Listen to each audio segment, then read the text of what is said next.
इससे पहले पिछली वीडियो में हमने पढ़ा था डिस्टेंस फॉर्मूला। आज हम पढ़ने जा रहे हैं सेक्शन फॉर्मूला के बारे में।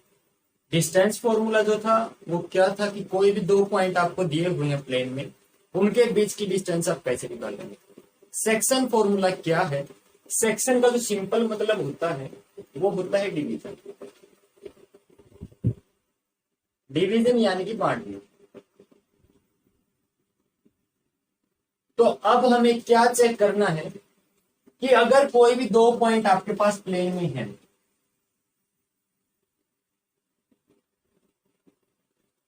अगर कोई भी दो पॉइंट्स आपके पास प्लेन में है ए और बी, ए के कोऑर्डिनेट्स मान लेते हैं x1 y1, बी के कोऑर्डिनेट्स मान लेते हैं x2 y2। कोई पॉइंट सी अगर इनको m/n में डिवाइड करता है, ए और बी को ज्वाइन करवाने वाले लाइन सेगमेंट को, अगर कोई तीसरा पॉइंट सी m/n में डिवाइड करता है तो सी के कोऑर्डिनेट्स क्या होंगे, ये आपके पास आज का टॉपिक है। कि अगर ए बी को हमें ए के कोऑर्डिनेट्स दिए हैं, बी के कोऑर्डिनेट्स दिए हैं, अगर उनको ज्वाइन करवाने वाले लाइन सेगमेंट को कोई तीसरा पॉइंट सी m/n में डिवाइड करता है तो उसके कोऑर्डिनेट्स क्या होंगे, आज हमको ये निकालना है। उससे पहले बात कर लेते हैं डिवीजन की। डिवीजन कैसा कैसा हो सकता है? दो टाइप का डिवीजन होता है, एक होता है इंटरनल डिवीजन, दूसरा होता है एक्सटर्नल डिवीजन। इंटरनल डिवीजन क्या होता है? मान लेते हैं हम ए बी आपके पास कोई भी लाइन सेगमेंट है, सी पॉइंट को इसको डिवाइड करता है, अगर वो इसके ऊपर ही है तो इसको हम बोलेंगे इंटरनल डिवीजन। लेकिन अगर ये सी पॉइंट इस ए बी से बाहर है, मान लेते हैं कोई पॉइंट सी डैश है, वो ए बी से बाहर है, इस केस में इसको बोलेंगे एक्सटर्नल डिवीजन। सी इसको एक्सटर्नली डिवाइड कर रहा है और नहीं, सी डैश इसको एक्सटर्नली डिवाइड कर रहा है और सी इसको इंटरनली डिवाइड कर रहा है। अब आप सोचेंगे कि जब पॉइंट बाहर ही हो गया किसी लाइन सेगमेंट से तो उसको डिवाइड कैसे करेगा? इसके लिए आप एक एग्जांपल लेकर चलिए। आपके पास दो नंबर से 0 है, 28 है, ये दो नंबर्स आपके पास। अगर आप इनको ऐड करेंगे तो आएगा 28। ये किससे डिवाइड होता है? 14 से। तो कितना आता है? 2। लेकिन आप कभी कभी 28 को 56 से तो डिवाइड करते हैं, ये कितना होता है? 1/2। हालांकि कंप्लीटली डिवाइड नहीं किया, लेकिन हम डिवाइड तो करके देख रहे हैं ना कितना है। तो वही कंडीशन यहाँ पर है कुछ कि एक बार जब पॉइंट उसके ऊपर होगा लाइन सेगमेंट के ऊपर, तब उसको बोलेंगे इंटरनल डिवीजन। अगर उससे बाहर है तो उसको क्या बोलेंगे? External division. 10th क्लास में आपके पास सिलेबस में ये है नहीं, सिर्फ ये है इंटरनल डिवीजन। कि जब पॉइंट के ऊपर, सॉरी, जो लाइन सेगमेंट है उसके ऊपर ही पॉइंट होगा, अगर वो किसी डेफिनेट रेशियो m/n में डिवाइड करता है तो उस पॉइंट के कोऑर्डिनेट्स क्या होंगे, ये है आज का आपका टॉपिक। या फिर कहीं जब कोई इंटरनली पॉइंट डिवाइड करेगा तब उस पॉइंट के कोऑर्डिनेट्स क्या होंगे, ये हमको बताना है। अब एक बात समझिए, यहां पर दो साइड्स का हमको रेशियो दिया है। इस m और n का होने का मतलब क्या है? AC डिवाइड बाय BC जो है वो m/n है, इसका सिंपल मतलब ये।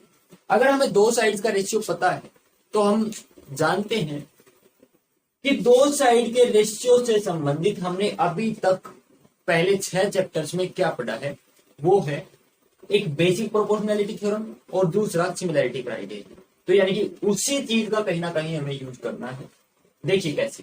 पहले तो ए और बी के जो कोऑर्डिनेट्स दिए हैं हम उनको लिख लेते हैं। उसका मतलब क्या बनता है? अगर यहां से आप परपेंडिकुलर ड्रॉ करते हो तो ये डिस्टेंस कितनी हो जाएगी? y1, और ये डिस्टेंस कितनी हो जाएगी? x1। इसी टाइप से अगर यहां से मैं परपेंडिकुलर ड्रॉ करता हूं तो ये डिस्टेंस हो जाएगी y2 और ये कंप्लीट डिस्टेंस हो जाएगी x2। लेट अस कंसीडर सी के जो कोऑर्डिनेट्स है वो xy है, जिसकी हमको वैल्यू निकालनी है। हम मान लेते हैं कि सी के कोऑर्डिनेट्स xy है। अगर इसके कोऑर्डिनेट्स xy है, यहां से परपेंडिकुलर ड्रॉ करेंगे तो ये क्या हो जाएगा? y, और यहां तक की डिस्टेंस क्या हो जाएगी? x। क्या मानेंगे? Let a is x1 y1, b is x2 y2 and c x y such that AC by BC is equal to m/n। ये चीज हमने ले ली। अब यहां से वैल्यू जिसकी निकालनी है वो क्या है, एक्स और वाई। उसके लिए आप एक कंस्ट्रक्शन करें,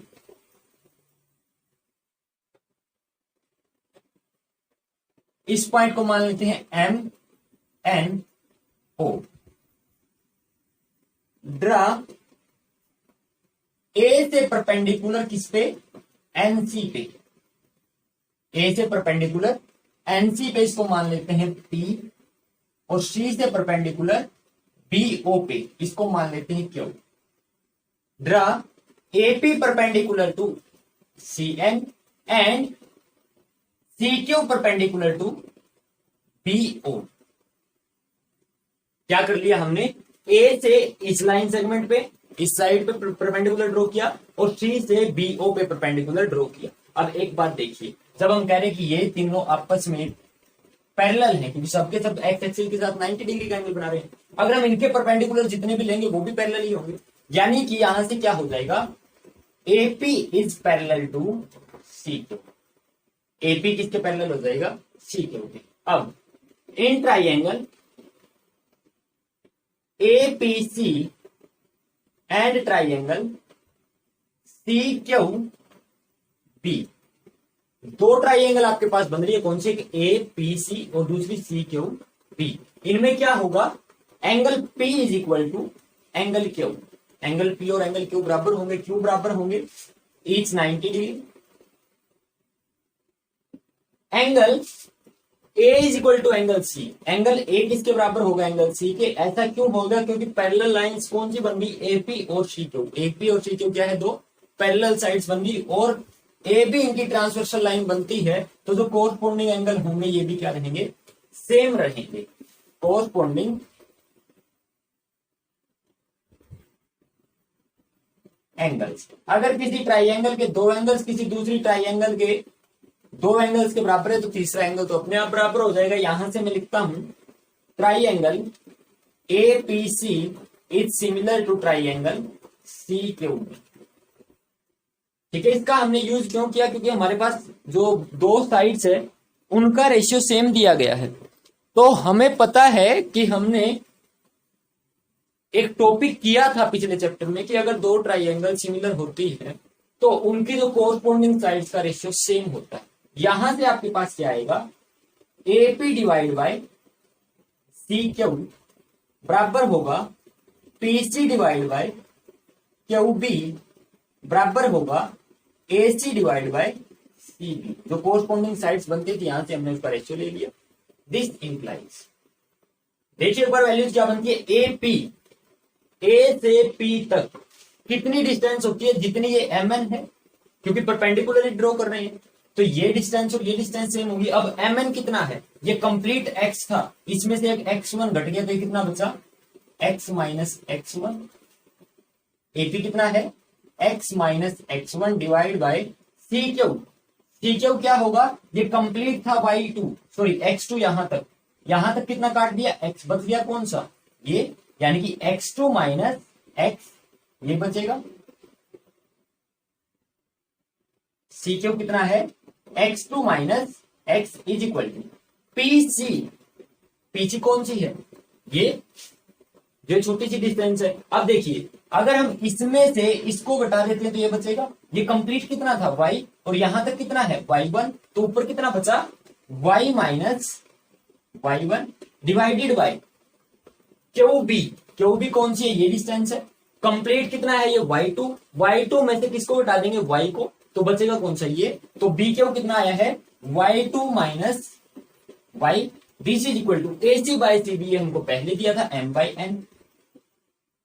यहां से पहले हम इसको इसके बराबर रखेंगे तो क्या आएगा, x minus x1 divide by y, x2 minus x is equal to m by n। Cross multiply करेंगे तो क्या मिलेगा, nx, n की मल्टीप्लाई इनके साथ, minus nx1 is equal to mx2 minus mx। Value किसकी चाहिए, x की वैल्यू चाहिए, जिसके साथ x है उनको एक तरफ रखेंगे, बाकी को एक तरफ रख लेंगे। इस mx को इस तरफ ले आए, mx plus nx is equal to mx2 plus nx1। यहां से m को, ये x कॉमन आ गया, बचा क्या m प्लस n। बराबर है mx2 प्लस nx1 और x is equal to mx2 plus nx1 divided by m plus n। x की वैल्यू आपकी किसकी टर्म में आ गई, mn, और x1 x2 की टर्म में x की वैल्यू आपकी यहां से आ गई। ठीक है, अब x की वैल्यू तो आ गई हमारे पास, क्या किया हमने, सिर्फ ये रेशियो को बराबर रखा, क्रॉस मल्टीप्लाई करके x की वैल्यू निकाल ली है सिंपल अलजेब्रा यूज करके। अब यहां पर देखिए, जब इनको बराबर रखेंगे तो y minus y1 divide by y2 minus y is equal to m by n। अगर हम गौर से देखें तो जो क्वांटिटी ये थी इसमें सिर्फ x की जगह पे y है, बाकी सब चीजें तो सेम है। x minus x1 y minus y1, x2 minus x y2 minus y। तो यहां से भी सिंपल कैलकुलेशन बिल्कुल एज इट इज होगी, बस आपको x की जगह पे y लिखना है। यहां से आएगा y is equal to m y2 plus n y1 divided by m plus n। यहां पर आपके पास y की वैल्यू आ गई और यहां से x की वैल्यू आ गई। इन दोनों की ही वैल्यू आपको चाहिए, x और y की वैल्यू जो किसके कोऑर्डिनेट्स है, c पॉइंट जो m रेशियो n में डिवाइड करता है। अब इसको याद कैसे रखेंगे, m n, ये c है, ये a है, b। अगर x की वैल्यू निकालनी है तो यहां का भी x लेंगे, यहां का भी x लेंगे। y के बारे में चर्चा नहीं करेंगे, वैल्यू किसकी निकालनी है, x की। तो x इज इक्वल टू इसकी मल्टीप्लाई यहां इसके साथ और इसकी मल्टीप्लाई इसके साथ, यानी जो अपोजिट साइड में, जो अपोजिट जगह पे उसका कोऑर्डिनेट्स बनता है, x की वैल्यू निकालनी है तो x कोऑर्डिनेट्स, उनके साथ मल्टीप्लाई करके डिवाइड बाय ये m प्लस n, तो दोनों के डिवाइड में है, तो इनका सम तो आप वैसे ही डिवाइड में रखेंगे हमेशा ही। लेकिन जो ऊपर है आपको इसको थोड़ा याद रखने की जरूरत है, यहां पर mx2, ठीक है, m अपोजिट x2 और n अपोजिट x1, दोनों के साथ मल्टीप्लाई करके जोड़ देंगे और उसको डिवाइड किससे कर देंगे, m प्लस n से। यहां पर देखिएगा दोनों फॉर्मूलाज में 5 अननोन क्वांटिटी बनती है, 1 2 3 4 5। इनमें से आपको कोई भी 4 एक टाइम पे दी होगी, आपको बस क्वेश्चन की स्टेटमेंट को समझना है कि कौन सी 4 आपको दी हो सकती है। हो सकता है आपसे रेशियो पूछ ले, हो सकता है आपसे एक्स और वाई पूछ ले, जिसमें रेशियो पूछेगा आपको बोल देगा कि इन तीनों के कोऑर्डिनेट्स देखिए, रेशियो पूछ सकता है। तो देखिए m रेशियो n है आपके पास, अगर मैं दोनों तरफ n से डिवाइड कर दूं इनको तो कोई दिक्कत नहीं पड़ेगी, यानी कि m बाई n रेशियो 1 हो जाएगा। इस m बाई n को हम मान लेंगे क्वांटिटी k इज टू 1।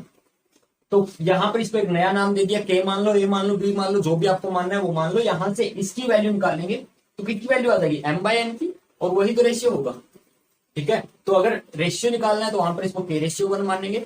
बाकी जिस भी क्वेश्चन में आपको कोऑर्डिनेट्स निकालने होंगे सी के, वहां पर आप इस फॉर्मूले को के हिसाब से कोऑर्डिनेट्स निकाल सकते हो। यहां से आप क्वेश्चंस ट्राई कीजिए अपनी एक्सरसाइज के, और अगर आपका कोई डाउट बचता है तो आप कमेंट में लिख सकते हैं।